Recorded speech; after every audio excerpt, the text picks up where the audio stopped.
Meus irmãos e irmãs, nós voltamos com o programa Questão de Fé aqui pela nossa TV Nazaré. Nós estamos falando sobre a Ascensão do Senhor.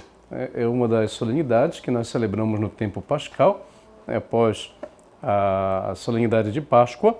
Então, vamos celebrar a Ascensão do Senhor, onde nós recordamos Jesus, que sobe aos céus, e lá ele está sentado à direita de Deus Pai Todo-Poderoso. Depois nós temos o artigo 7 do Catecismo da Igreja Católica, que fala de uma coisa que, se vocês perceberem, é muito interessante também, porque de vez em quando a gente escuta, ou então até lê em algum outdoor, ou então em propagandas de ônibus, e Jesus voltará. Ou então, Jesus está voltando. Eu lembro de onde eu morava, bem na feira tinha já um outdoor, inclusive iluminado, quer dizer, Jesus está voltando. E de vez em quando, em alguns outdoor por aí, a gente percebe lá no finalzinho, Jesus está voltando. Então, o que significa essa volta de Jesus de fato? É muito interessante que nós temos isso também registrado no Catecismo da Igreja Católica, justamente o artigo 7, em que fala de onde virá julgar os vivos e os mortos. Então, Jesus, ele vai para os céus, e ele voltará na glória. E o que diz o Catecismo, então? Lá no parágrafo 668. Cristo morreu e reviveu para ser o Senhor dos mortos e dos vivos. Então, lá a carta aos Romanos, capítulo 14, versículo 9. A ascensão de Cristo ao céu significa sua participação em sua humanidade, no poder e na autoridade do próprio Deus. Jesus Cristo é Senhor. Possui todo o poder nos céus e na terra, está acima de toda autoridade, poder, potentado e soberania, pois o Pai tudo submeteu a seus pés. Ou seja, a ascensão de Cristo ao céu significa sua participação em sua humanidade, no poder e na autoridade do próprio Deus. Então, muito interessante essa expressão, porque nossa humanidade, vejam como a nossa humanidade, na humanidade que Jesus assumiu e que depois levou na ascensão, tem uma centralidade muito grande. Muito diferente daquela dicotomia filosófica, por exemplo, que nós encontrávamos em Platão, que falava da carne como algo negativo, também a doutrina gnóstica que falava sobre isso, e que inclusive ela entrou em alguns textos, na época em que os evangelhos foram escritos e assim por diante. Ou seja, a carne ela é vista como algo negativo. E se nós formos pensar bem, se nós não tomarmos cuidado, de vez em quando a gente pode ter essa expressão meio que negativa da humanidade. A humanidade parece assim que está sempre relacionada ao pecado, ao espírito, à santidade. E na pessoa de Jesus, a humanidade ela é assumida de uma forma divina. Ou seja, ele diviniza a humanidade porque ele viveu da experiência da humanidade. Então, nele, Jesus divinizou a nossa humanidade. E essa humanidade que está, então, acima de toda autoridade, poder, potestade e soberania, pois o Pai submeteu tudo aos seus pés, na pessoa de Jesus. Então, temos ali a realidade humana e divina, vivida na glória. Então, a partir daí, Deus, em Jesus Cristo, ele concede toda a sua humanidade, tudo aquilo que há o poder nos céus e sobre a terra. Como Senhor, Cristo é também a cabeça da igreja, que é o seu corpo, levado ao céu e glorificado, tendo assim cumprido plenamente sua missão. Ele permanece na terra, em sua igreja. A redenção é a fonte da autoridade que Cristo, em virtude do Espírito Santo, exerce sobre a igreja. O reino de Cristo já está misteriosamente presente na igreja, germe e início deste reino na terra. Então, a gente vê que aqui Cristo, sendo cabeça da igreja, levado ao céu e glorificado, cumpre plenamente sua missão. Permanece na terra em sua igreja. Olha só. Então, ele continua Cristo, mesmo no céu, mas ele continua na terra exercendo a sua missão. É muito importante porque isso mostra a credibilidade daquilo que é a figura da igreja para todos nós aqui na nossa humanidade. Portanto, isso nos ajuda a poder pensar realmente o quanto que somos beneficiados, né, em tudo aquilo que a humanidade de Jesus, divinizada na sua ascensão e levada ao céu, provoca aqui em nós. Ou seja, nós temos os benefícios já aqui na terra da santificação, nós temos os benefícios já aqui na terra da santidade que nós procuramos, né, que com certeza por meio das virtudes, por meio da nossa própria vida de fé, da nossa espiritualidade, nós já podemos então, né, viver. Desde a ascensão, o desígnio de Deus entrou em sua consumação. Já estamos na última hora, diz o texto da primeira carta de João, capítulo 2, versículo 18. Portanto, a era final do mundo já chegou para nós e a renovação do mundo está irrevogavelmente realizada e, de certo modo, já está antecipada aqui nesta terra, pois já na terra a Igreja se reveste de verdadeira santidade, embora imperfeita. O catecismo nos mostra também com referências, né, dos textos, né, como por exemplo nós temos aqui referências de textos que vêm da Lumen Gentium, no capítulo 48, né, Marcos capítulo 16, versículos 17 e 18, depois também capítulo 16, versículo 20. Essas referências nos mostram então aquilo que diz respeito, né, a essa realidade do reino dos céus que já está, né, aqui presente, antecipada, aqui na terra. Então, por isso que é importante, né, que já Cristo ele reina pela Igreja aqui nessa terra. Ao fazermos parte da vida da Igreja, nós já podemos participar dessa realidade, né, do reino dos céus. À espera de que tudo lhe seja submetido. Então, já presente no parágrafo 671, nós lemos: já presente em sua Igreja, o reino de Cristo ainda não está consumado com poder e grande glória. Pelo advento do Rei da Terra, pelo advento do Rei na Terra, esse reino é ainda atacado pelos poderes maus. Embora estes já tenham sido vencidos em suas bases pela Páscoa, enquanto tudo não for submetido a ele, enquanto não houver novos céus e nova terra, nos quais habita a justiça, a Igreja peregrina leva consigo em seus sacramentos e em suas instituições, que pertence à idade presente, a figura deste mundo que passa, e ela mesma vive entre as criaturas que gemem e sofrem como que dores de parto até o presente e aguardam a manifestação, né, dos filhos de Deus. Então, vejam, o reino de Cristo ainda não está consumado com poder e grande glória, né, pelo advento do Rei na terra. Por quê? Porque, claro, a Igreja ela está presente no mundo, a Igreja ainda é atacada pelas forças do mal. Então, nós temos a força para poder justamente nos proteger, para mostrar à humanidade aquilo que é o caminho para o Pai, mas a consciência também de que ainda temos a possibilidade da escolha, ou seja, ainda temos a oportunidade de poder ter o mal como resultado de uma escolha que podemos fazer graças ao livre-arbítrio que Deus, né, nos deu.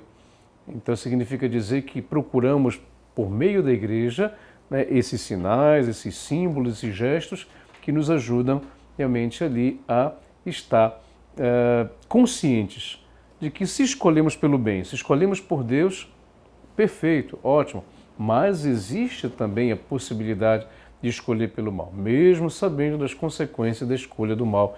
E é isso que faz então com que, né, ainda o reino de Deus aqui na terra não esteja, né, consumado com poder e grande glória, como nós vemos lá no Evangelho de Lucas, capítulo 21, versículo 17. Por este motivo, os cristãos oram, sobretudo na Eucaristia, para apressar a volta de Cristo, dizendo-lhe: vem, Senhor. Cristo afirmou, antes de sua ascensão, que ainda não chegará a hora do estabelecimento glorioso do reino messiânico esperado por Israel. Nós vemos isso, por exemplo, no texto de Atos dos Apóstolos, capítulo 1, versículos 6 e 7. E que deveria trazer a todos os homens, segundo os profetas, a ordem definitiva da justiça, do amor e da paz. O tempo presente é, segundo o Senhor, o tempo do Espírito e do testemunho. E vemos isso, por exemplo, no texto de Atos dos Apóstolos, capítulo 1, versículo 8. Mas é também um tempo ainda marcado pela tristeza. Vamos, por exemplo, ver na primeira carta aos Coríntios, capítulo 7, versículo 26, e pela provação do mal. Vemos isso também lá na carta aos Efésios, capítulo 5, versículo 16. Que não poupa a igreja e inaugura os combates dos últimos dias. É um tempo de expectativa e de vigília. Ou seja, nós estamos numa realidade ainda em que temos essa tensão entre o é e o não é, mas que pode vir a ser. Isso aqui é interessante, inclusive, numa disciplina teológica chamada escatologia, nós lemos ou então até escutamos essa expressão. É o tempo do kairos, ou seja, o tempo daquilo que é e não é ao mesmo tempo, na espera daquilo que há de ser. Ou seja, é aquilo que é, portanto temos a igreja, temos os sacramentos, nós temos a vida eterna inaugurada por Cristo, que leva a nossa humanidade na ascensão, mas ainda não é, ou seja, nós não estamos ainda na plenitude do céu, nós ainda estamos vivendo aqui nesta terra, e aquilo que há de ser, ou seja, o céu, o reino dos céus, ou seja, tudo aquilo que de fato nós vamos vivendo ao longo de nossa vida e que nos ajuda a poder realmente compreender o quanto que podemos já, de uma forma concreta, poder ver. Então, é a realidade do é, não sendo, mas que virá a ser. Guardem essa expressão, que um dia, quem sabe, quando a gente poder falar aqui de escatologia, nós iremos voltar essa expressão, que ela é muito curiosa, muito interessante, que está bem presente na nossa vida. A partir da ascensão, o advento de Cristo na glória é iminente, embora não nos caiba conhecer os tempos e os momentos que o Pai fixou com a sua própria autoridade. Este acontecimento escatológico pode ocorrer a qualquer momento.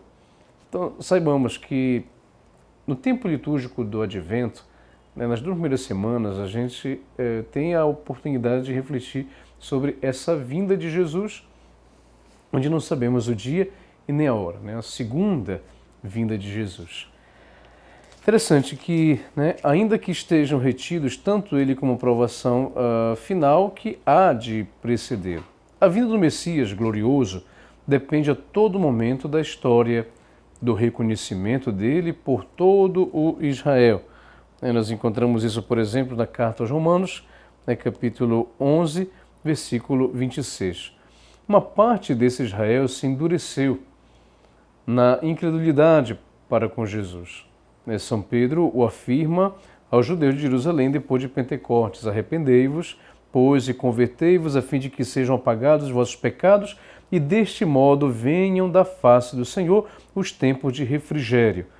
Então enviará ele o Cristo que vos foi destinado, Jesus a quem o céu deve acolher até os tempos da restauração de todas as coisas, das quais Deus falou pela boca de seus santos profetas. Então aqui nós estamos vendo que o fato ainda de Jesus não ter voltado está ainda fundamentado naquilo que é a necessidade da história e do cumprimento dos fatos em relação à acolhida plena do Cristo, a acolhida plena de Jesus.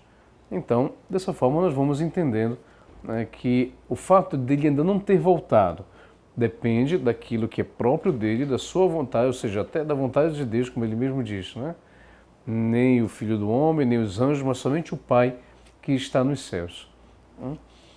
Depois, Pedro afirma aos judeus de Jerusalém no Pentecostes: arrependei-vos, pois, e convertei-vos, a fim de que sejam apagados os vossos pecados, e deste modo venham da face do Senhor os tempos de refrigério.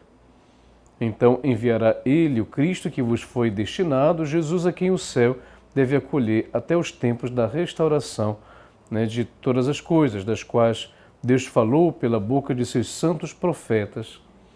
E de São Paulo, que lhe faz eco: se a rejeição deles resultou na reconciliação do mundo, o que será o acolhimento deles senão a vinda que vem dos mortos? A gente encontra, né, esse texto lá na Carta aos Romanos, capítulo 11, né, versículo 15.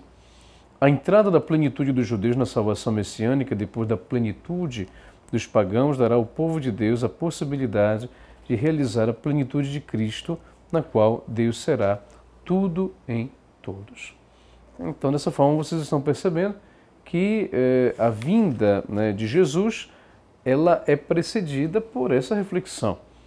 Ou seja, primeiro, Cristo ele já reina mesmo no céu, continua a reinar aqui na terra por meio, né, da igreja. Ele espera ainda que tudo seja submetido a ele, ou seja, nós ainda temos, né, as tensões, mesmo que o mal tenha sido vencido por ele, né, na Páscoa, na sua ressurreição, quando ele volta para o céu, ele vence a morte, o mal, de uma vez por todas, mas o mal ainda tem influência, né, na nossa vida, tem influência na nossa fé, na nossa espiritualidade. Por isso, então, a gente percebe que, né, a partir da ascensão, nós temos a esperança de que todos nós, né, um dia iremos abraçá-lo definitivamente, ou seja, abraçá-lo completamente. E quando eu digo nós, a humanidade inteira, com tudo aquilo que nós temos, né, como expressão da nossa humanidade. Né, todos os setores, todos os pensamentos, todas as instituições, ou seja, tudo aquilo que de fato nós podemos entender. A provação, né, derradeira da igreja, antes do advento de Cristo, a igreja deve passar por uma provação final que abalará a fé de muitos daqueles que creem. Né, nós vemos isso, por exemplo, no Evangelho de Lucas, capítulo 18, né, versículo 8, Evangelho de Mateus, capítulo 24, versículo 12. Né?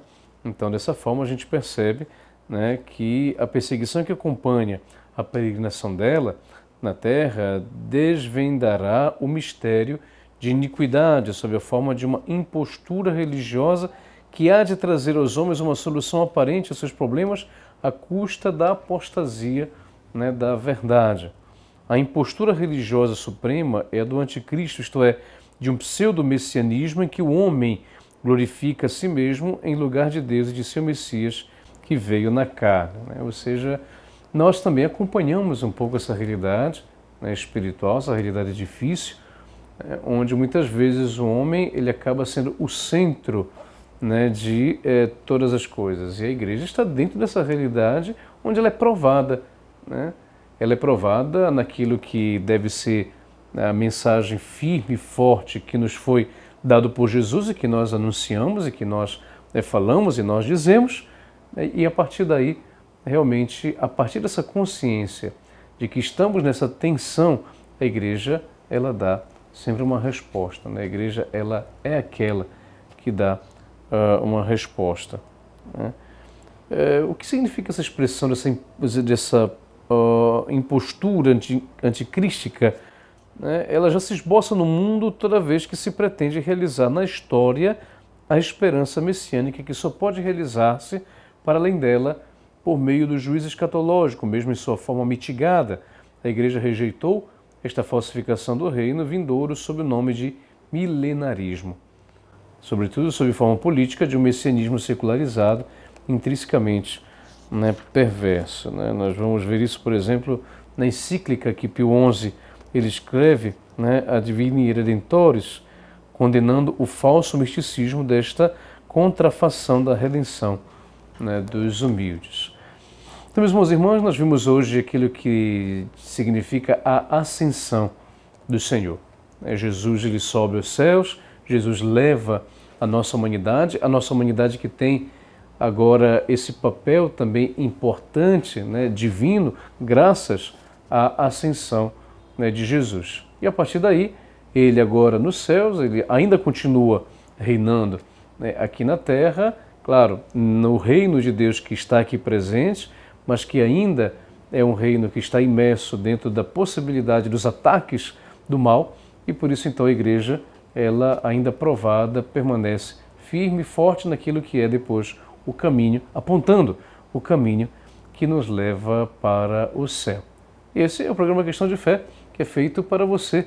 Você pode nos ajudar a produzi-lo sempre, mandando suas sugestões para o número que está aparecendo aí na sua tela, e a partir daí a gente pode sempre poder preparar, elaborar este programa para que seja uma fonte de catequese, de reflexão para você, para todos nós, porque é muito importante nós conhecermos cada vez mais a nossa fé. Você também pode fazer parte da nossa família Nazaré, também com o número que está aparecendo aí na sua tela. Você se torna membro da nossa família Nazaré e você estará ajudando com que a nossa Fundação Nazaré de Comunicação continue com essa missão tão bonita de poder levar o Evangelho de Jesus Cristo aonde o nosso sinal ele pode chegar.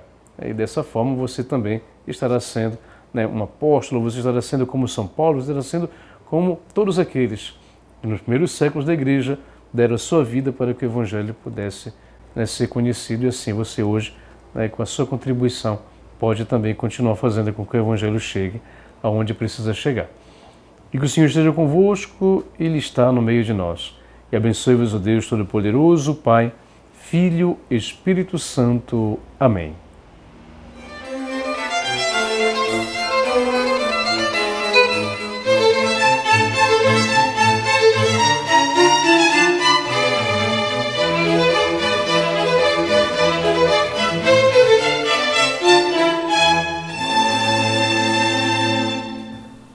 Meus irmãos e irmãs, nós estamos começando mais um programa Questão de Fé, aqui pela nossa TV Nazaré. Nós hoje iremos falar sobre a ascensão do Senhor. Tendo, no tempo litúrgico da Páscoa, falado sobre aquilo que diz respeito à importância da ressurreição de Jesus. Sabemos que, pela tradição, depois da ressurreição de Jesus, ele permaneceu por cerca de 40 dias com os seus discípulos, ensinando-lhes e aparecendo-lhes. Até que chega um momento em que ele vai para os céus. E ali então também o Catecismo, no artigo 6 e 7, ele fala para nós qual é o significado. Subiu aos céus, está sentado à direita de Deus Pai Todo-Poderoso, donde irá julgar os vivos e os mortos. Então, o que significa essas duas expressões que podem nos ajudar sempre a pensar naquilo que é a realidade pós-morte, ou seja, a realidade da nossa vida colocada diante de Deus em tudo que já tivemos a oportunidade de poder refletir. Ou seja, quando pensamos a ressurreição de Jesus, pensamos a nossa ressurreição porque teremos a nossa ressurreição a partir daquilo que foi a ressurreição de Jesus. E falávamos sobre a ressurreição da carne. Para falar da ressurreição da carne, tínhamos que falar sobre a morte. A morte, segundo o Catecismo da Igreja Católica, esse conceito, que é a separação da alma e do corpo. O corpo é sepultado, a alma vai para junto de Deus. Na ressurreição de Jesus, nós percebemos que a alma e o corpo, eles se reconjungem, ou seja, eles voltam, eles se unem.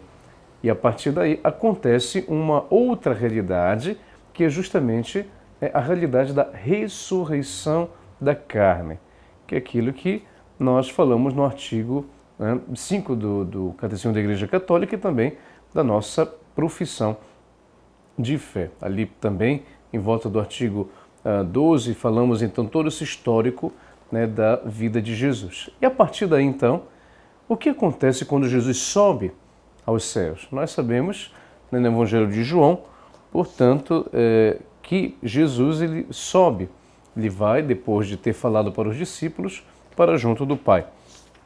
E o Catecismo, no artigo 6, ele vai dizer da seguinte forma, lá no parágrafo 659. E o Senhor Jesus, depois de ter lhes falado, foi arrebatado ao céu e sentou-se à direita de Deus. Marcos, capítulo 16, versículos 19. O corpo de Cristo foi glorificado desde o instante de sua ressurreição, como provam as propriedades novas e sobrenaturais de que desfruta a partir de agora o seu corpo em caráter permanente. Vimos, por exemplo, aquilo que eu falava, tanto no Evangelho de João, capítulo 20, versículos 19 e 26, como também no Evangelho de Lucas, capítulo 24, versículo 31. Mas durante os 40 dias em que vai comer e beber familiarmente com os seus discípulos e instruí-los sobre o reino, sua glória permanece ainda velada sobre os traços de uma humanidade comum. Então, olha só, é importante fazermos esse percurso para entender essa realidade que Jesus está vivendo agora após a sua ressurreição. Jesus já está na glória, né? Jesus ele está vivendo a realidade gloriosa. E isso, por exemplo, é evidenciado no não reconhecimento de Jesus por parte dos discípulos, por parte das mulheres, como por exemplo Maria Madalena, os discípulos de Emaús, e ao mesmo tempo, né, os discípulos lá também, né, quando estavam pescando, Pedro e os outros discípulos, quando viram que era o Senhor, mas ainda meio que, né, se perguntando se de fato era o Senhor.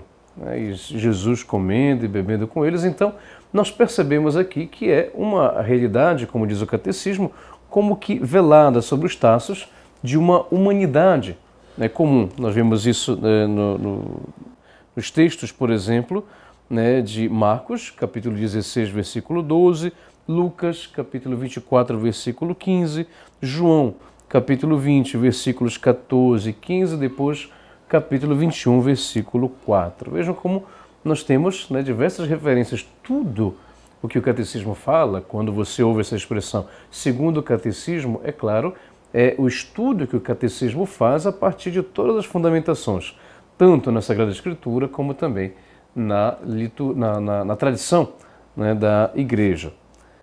A última aparição de Jesus termina com a entrada irreversível de sua humanidade na glória divina, simbolizada pela nuvem e pelo céu, onde já está desde agora sentado à direita de Deus. Vocês sabem que na Bíblia também, dependendo, né, da forma literária usada pelo autor, ele faz recurso de símbolos para ajudar a dizer de uma realidade mais profunda com a qual aquele símbolo quer trazer como mensagem.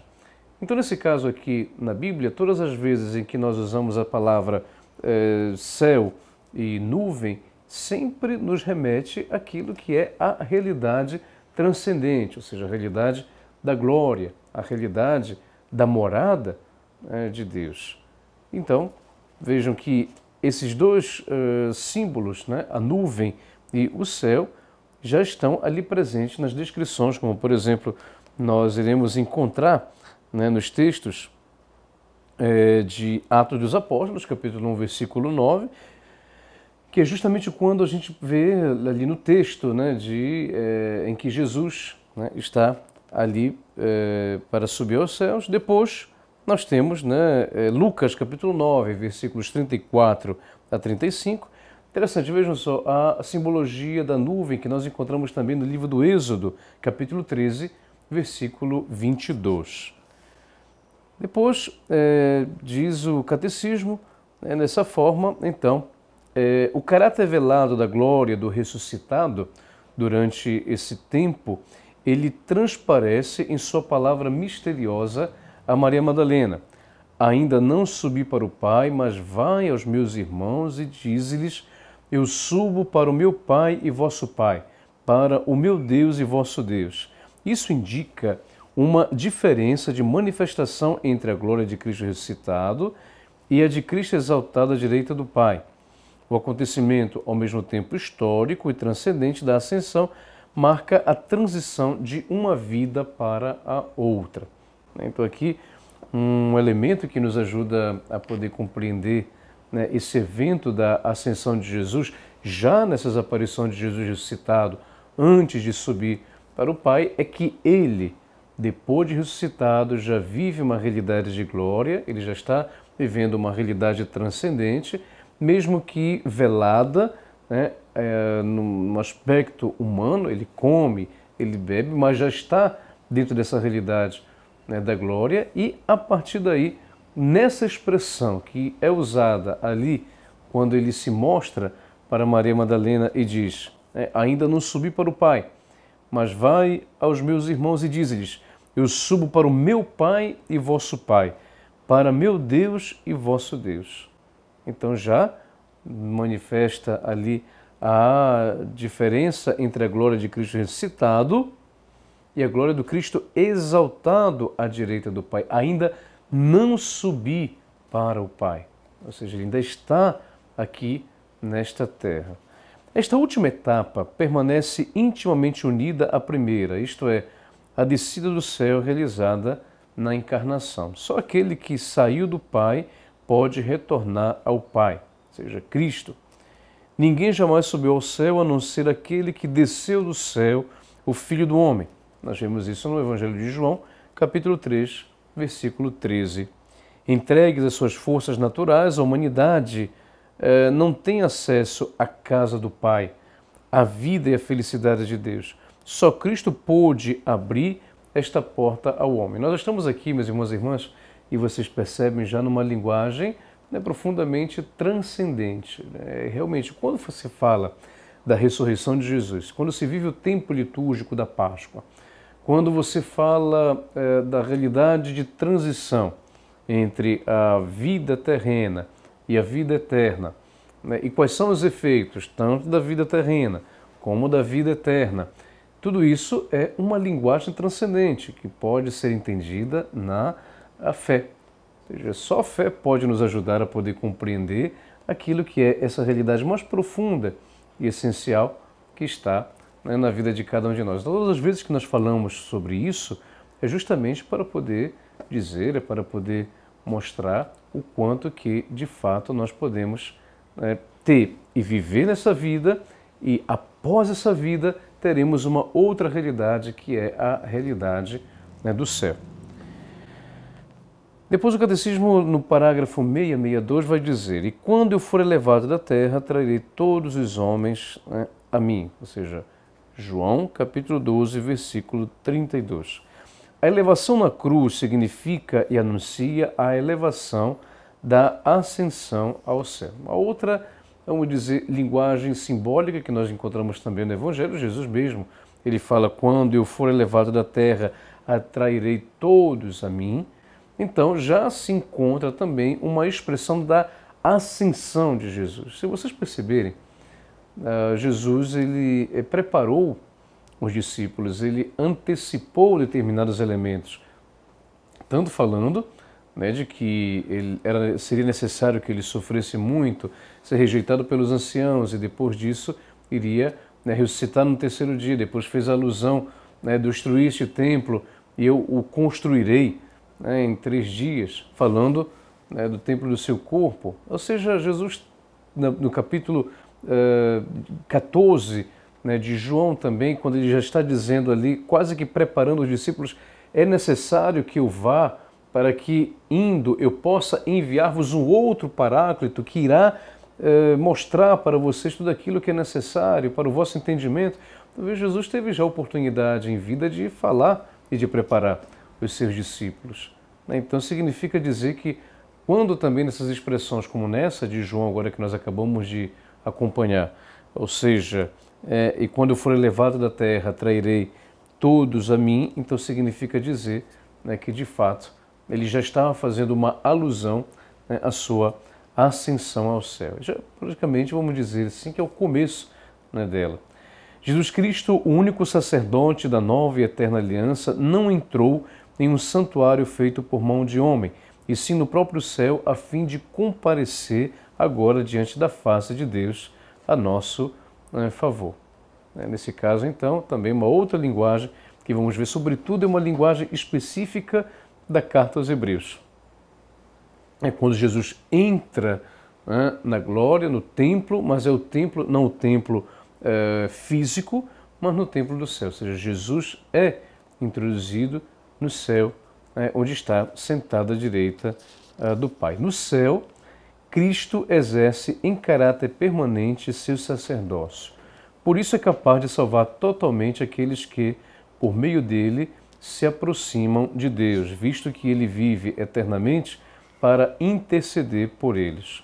Como sumo sacerdote dos bens vindouros, ele é o centro e o ator principal da liturgia que honra o Pai nos céus. Então, meus irmãos e irmãs, nós vemos o quanto que, de fato, nessa linguagem volta a palavra céu, ou seja, no céu, Cristo exerce em caráter permanente seu sacerdócio, ou seja, falar do céu é falar de uma realidade permanente, não de uma realidade que muda, uma realidade mutável, uma realidade oscilante, não. É uma realidade que permanece, né? Permanece para sempre. E depois ele, como sumo sacerdote dos bens vindouros, ele é o centro e o ator principal da liturgia que honra, né, o Pai nos céus. Isso nós podemos ver, por exemplo, no texto de Apocalipse, capítulo 4, versículos 6 a 11. A partir de agora, Cristo está sentado à direita do Pai. Por direito do Pai, entendemos a glória e a honra da divindade, onde aquele que existia como Filho de Deus, antes de todos os séculos, como Deus, é consubstancial ao Pai. Se sentou corporalmente depois de encarnar-se e de sua carne ser glorificado. O sentar-se à direita do Pai significa a inauguração do reino do Messias, realização da visão do profeta Daniel no tocante ao Filho do Homem. A ele foram otorgados o império, a honra, o reino e todos os povos, nações, línguas o servirão. Seu império é o império eterno que jamais passará e seu reino jamais será destruído. Nós encontramos esse trecho no livro de Daniel, capítulo 7, versículo 14. Então, a partir desse momento, os apóstolos se tornaram as testemunhas do reino que não terá fim. Então, se percebe aqui, meus irmãos e irmãs, o quanto que nós, ao longo de nossa vida, nós podemos, então, ter e procurar entender, de fato, que isso está bem ligado àquilo que podemos, mais ainda, refletir no que diz respeito à própria manifestação, né, da vinda de Jesus, que nós iremos, inclusive, né, falar como resultado daquilo que é a sua subida, né, para o Pai.